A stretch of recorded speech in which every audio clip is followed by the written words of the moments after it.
Oke, Assalamualaikum warahmatullahi wabarakatuh. Kenalkan kami dari kelompok 3. Di sini kami akan mempresentasikan hasil proyek yang kami buat, yaitu mengenai automatic gardening system. Di sini kelompoknya terdiri dari Muhammad Girza Pranayasari dengan NIM 126, lalu Muhammad Syahdafa dengan NIM 133, lalu dengan saya sendiri Jefta Supaja dengan 13 dengan NIM 131. Lalu kemudian ada Arif Hidayat dengan NIM 157 dan terakhir ada Katrasfa Ardevanovica dengan NIM 160. Jadi automatic gardening system ini adalah sistem berkebun otomatis, eh, merupakan solusi inovatif yang memanfaatkan teknologi Internet of Things atau IoT untuk mengelola kebutuhan tanaman secara efisien, meningkatkan kesehatan tanaman dan mengurangi intervensi manual. Proyek ini menggunakan berbagai komponen seperti sensor DHT22, photoresistor, ESP32, LED, servo, modul relay, dan potentiometer linear. Sistem ini terintegrasi dengan situs web untuk memantau suhu, kelembapan, dan intensitas cahaya di kebun, serta mengontrol aktuator secara otomatis untuk menyiram tanaman saat kelembaban turun di bawah 50% dan memberikan pestisida setiap hari pada pukul 4 pagi. Tujuan utama dari sistem berkebun otomatis ini adalah memberikan solusi berkebun yang lebih praktis dan efisien, memanfaatkan perawatan tanaman yang optimal tanpa kehadiran fisik yang terus-menerus, meningkatkan produktivitas pertanian, serta mendukung praktik pertanian berkelanjutan melalui penggunaan sumber daya yang efisien. Lalu tujuannya dalam proyek ini, tujuan utamanya adalah merancang dan mengimplementasikan sistem berkebun otomatis yang memanfaatkan sensor DHT untuk memantau suhu udara dan kelembapan tanah, serta sensor foto, fotosi, fotoresistor untuk mengukur intensitas cahaya. Proses pengujian ini dapat Proses pengujian dan optimalisasi sistem dilakukan menggunakan simulator workflow. Dengan adanya sistem ini, diharapkan dapat meningkatkan efisiensi dan efektivitas dalam berkebun, serta menyediakan solusi yang lebih mudah dan praktis bagi petani dan pecinta tanaman. Lalu di sini ada flowchart yang akan dijelaskan oleh rekan saya. Baik, selanjutnya adalah flowchart dari sistem gardening automatic system yang kami buat. Di sini ada A dan B. Jadi A itu untuk garden yang pertama, kemudian yang B itu untuk garden yang kedua. Di sini merupakan flowchart dari dua servo yang ada di tiap-tiap garden. Untuk servo pertama itu berfungsi untuk menyiram tanaman jika kelembapan kelembapannya itu di bawah 50%. Sedangkan untuk servo kedua itu dia akan memberikan pestisida secara otomatis di setiap jam 4 pagi. Jadi alurnya itu eh, alur programnya itu jadi pertama-tama dia akan mengecek status servo satunya itu true atau tidak di database. Jika dia true maka servo satunya itu akan dinyalakan. Namun jika dia false maka dia akan masuk ke kondisi selanjutnya itu mengecek kelembapannya itu di bawah 50 atau tidak. Jika dia di bawah 50 maka server satunya itu akan on dan akan menyiram tanaman secara otomatis. Namun jika tidak, dia akan loop lagi dari awal. Kemudian untuk servo 2-nya itu eh, dia juga akan mengecek juga status di Firebase ya. Kalau misalkan true, servo 2-nya itu akan nyala. Kemudian jika false, maka dia akan mengecek apakah eh, waktunya itu menunjukkan pukul 4 atau tidak. Jika menunjukkan pukul 4 maka server 2-nya itu on dan pestisidanya akan diberikan secara otomatis. Kemudian akan kembali ke loop. Nah, untuk yang garden kedua juga alur workflow-nya sama. Next. Nah, selanjutnya akan dijelaskan oleh rekan saya, Ardev. Oke, untuk bagian diagram sistem pertama, alur kerjanya adalah pengumpulan data. Jadi sensor DHT22 mengukur suhu dan kelembapan, lalu fotoresistor mengukur intensitas cahaya, dan potentiometer linear memberikan input manual. Lalu pengolahan data oleh ESP32, ESP32 menerima data dari sensor dan potentiometer. Berdasarkan data yang diterima, ESP32 mengontrol LED dan servomotor. Lalu pengendalian akuator, LED dinyalakan dan atau dimatikan oleh ESP32, servomotor digerakkan oleh ESP32 juga sesuai dengan kebutuhan. Lalu pengiriman data ke Firebase, ESP32 mengirimkan data sensor dan status aktuator ke Firebase dan nantinya data di Firebase ditampilkan di website monitoring memungkinkan pengguna untuk memantau kondisi sistem secara real time. Next adalah demo projectnya, saya akan berikan kepada rekan saya. Oke, terima kasih Ardev. Saya akan share screen.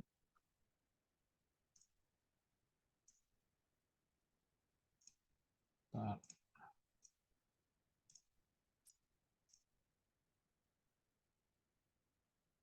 Oke, jadi ini adalah sebuah diagram dari project IoT yang kita buat, yaitu Automatic Gardening System.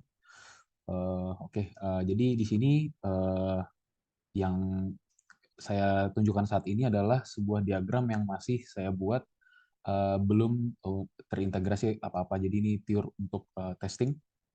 Kita run aja. Oke, jadi saat run ini bakalan muncul sebuah startup animasi yang kita buat. Di sini ada nama kelompok dan juga ada judulnya Automatic Gardening System.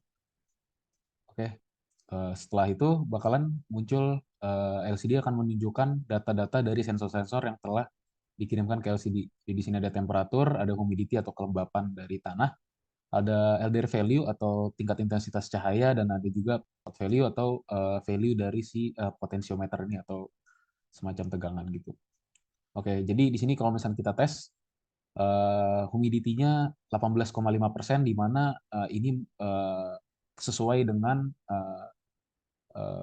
syarat si servo ini menyala, yaitu di bawah 50%. Jika saya set ke di atas 50%, oke, servo akan mati karena sudah memenuhi tujuan dari si penyalaan si servo ini atau penyiraman air. Oke, untuk servo yang kedua di sini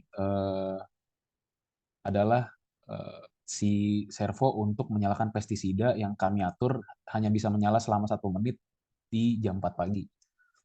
Oke, selanjutnya di sini juga ada LDR value, di mana jika LDR value-nya itu di atas 500, dia bakalan menyalakan LED. Jika kalau misalnya kita, maaf. Oke, jadi jika kalau misalkan LDR value-nya rendah atau berarti cahayanya itu terang di sekitaran kebun, LED bakalan mati. Sama halnya seperti si potentiometer ini juga. Oke, untuk sensor-sensor yang kita gunakan di sini dan alat-alatnya di sini, yang pertama ada board yang kami pakai yaitu SPS3. Terus selanjutnya di sini ada sensor DHT22 juga untuk temperatur dan humidity atau kelembapannya. Di sini ada fotoresistor untuk membaca LDR values atau tingkat intensitas cahaya. Di sini ada potentiometer juga. Di sini ada 2 servo. Servo pertama ini untuk menyiram air, servo kedua ini untuk menyiram pestisida. Di sini ada relay untuk on off, seperti relay untuk si potentiometernya, LED potentiometernya ini, dan ada LED juga buat si LDR value, dan yang terakhir di sini kita menggunakan LCD untuk menampilkan untuk monitoring. Oke, untuk selanjutnya di bagian yang sudah kita integrasikan dengan database dan website akan dijelaskan oleh teman saya Arif Hidayat. Oke, terima kasih kepada Gariza. Saya akan melanjutkan.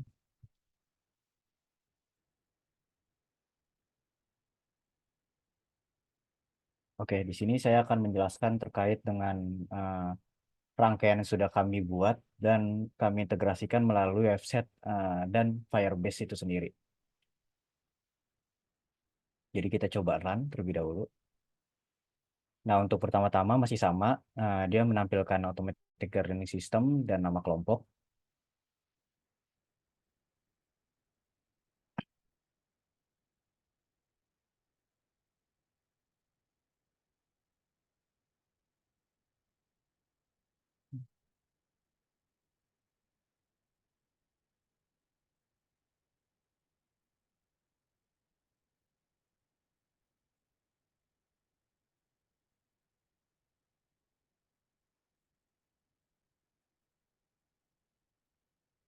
Nah, di sini masih sama ya, automatic gardening system.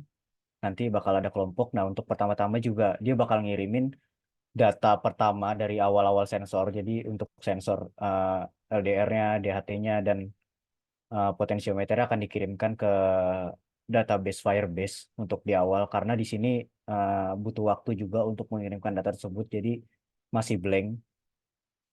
Jadi kita coba tunggu supaya data terkirim.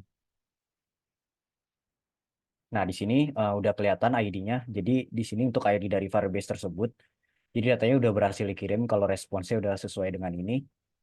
Nah, di sini terlihat ya untuk humidity-nya masih 54,9 yang artinya untuk servo yang pertama itu tidak nyala dan yang kedua emang untuk jam 4 ya, untuk jam 4 yang nyala karena sekarang masih jam 9 malam jadi tidak nyala juga. Nah, untuk servo 1 dan 2 itu bisa dinyalakan melalui website. Nah, ini ada website untuk controller. Jadi servo 1 untuk Garden 1 dan servo 2 untuk Garden 1, servo 1 2 dan untuk Garden 2 karena kita mempunyai dua rangkaian ya, Garden 1 dan Garden 2. Nah, di sini untuk LDR tracking ini untuk Garden 1 dan ini temperatur untuk Garden 2. Dan di sini juga ada grafik, kita mengambil data grafik dari rangkaian tersebut ya dari sensor-sensor tersebut. Kalau misalkan di sini bisa dilihat humidity dan temperatur dan waktunya ada di sumbu X-nya. Di sini untuk Garden 2 juga ada. Dan kalau misalkan kita bisa nyalain servo 1, coba kita nyalakan. Di sini akan di database servo 1 akan bernilai true. Tadi juga sudah dijelaskan oleh teman saya Syadafa ya kalau misalkan servo 1 statusnya true, maka dia harusnya akan nyala di sini. Sebentar karena ada delay. Jadi harusnya dia nyala nanti.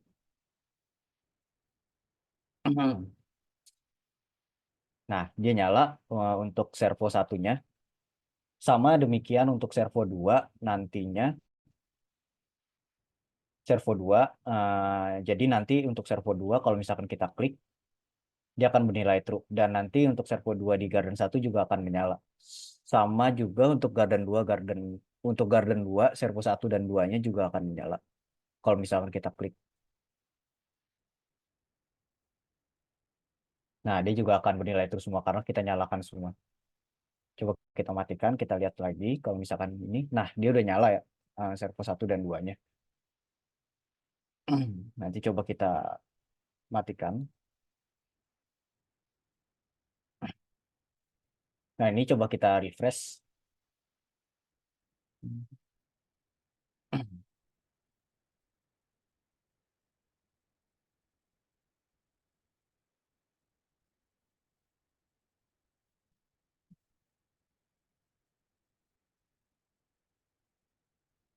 Nah, di sini udah terlihat ya, kalau misalkan waktunya itu yang terakhir di jam 9.49 yang tadi kita mengirimkan. Di sini terlihat untuk humidity-nya 48 dan sensor 26. Jadi untuk sini juga kalau misalkan kita lihat dari database yang terkirim terakhir dari Garden 1. Nah, kita menamakan koleksiannya itu sawah 1 ya. Jadi kalau misalkan kita lihat untuk data yang terkirim terakhir. Nah, di sini temperaturnya 21, terus juga LDR-nya 340.000, sama humidity-nya 549. Ini udah real time. Jadi kalau misalkan kita coba lihat di sini, nah ini udah berdiri, ya. Jadi off. Nah, yang ini nyala, kenapa? Walaupun di sininya mati, sebentar, walaupun di sininya mati, karena humidity-nya itu di bawah 50%. Jadi untuk yang pertama, yang tadi dari flowchart, dia dicek dulu tuh. Misalkan kalau 50% dia bakal tetap nyala, walaupun di Firebase tetap mati. Kalau misalkan kita mainkan potensiometernya, ini akan memainkan relay. Jadi harusnya ini relay mati. Coba kita lihat nanti. Nah, mungkin untuk database, sebentar. Nah, ini untuk Garden 1 sama ya. Jadi kita ngambil 12 data terakhir dari jam yang kita pengen.